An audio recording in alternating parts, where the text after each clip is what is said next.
in North Carolina is tomorrow. So we're taking a closer look at the fight for the right to vote for many Americans. Sydney Schofield spoke to the national president of the League of Women Voters about the women's suffrage movement and how the nonpartisan group is still working to ensure everyone has the right to vote more than a century later. It was a very long, hard fight.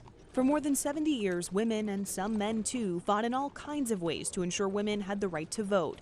Everything from sending letters and telegrams to elected officials to marches in Washington, D.C., and even some more radical tactics as well. Suffragists were at the White House gates, and they were protesting, and they were arrested for their peaceful protest activity and jailed, and not just overnight, but for days and days and days. And many of those women went on hunger strikes. So when I tell people that the fight for voting rights was hard fought, I really do mean that it was a hard fight.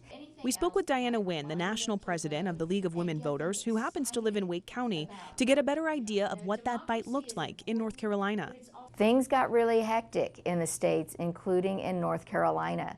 So there were suffragists here statewide, going to the legislators and meeting with them literally in the lobby of old hotels that used to exist in downtown Raleigh. At the time, back in 1920, all the legislators making the decision were men, and our North Carolina legislature did not vote to ratify the 19th Amendment, but enough other states did vote to ratify, and it became law.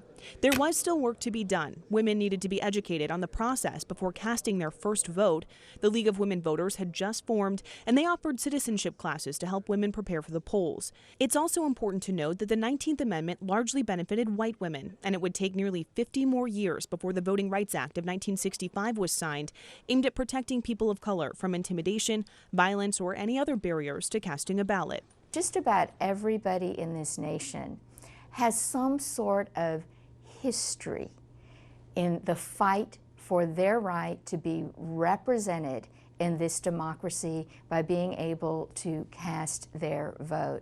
The League of Women Voters continues to work today through advocacy and education. And as your window to register to vote closes, the League urges everyone to make sure you're registered so you can vote, as so many people fought so hard for your right to cast that ballot. In Raleigh, Sydney Schofield, ABC 11 Eyewitness News.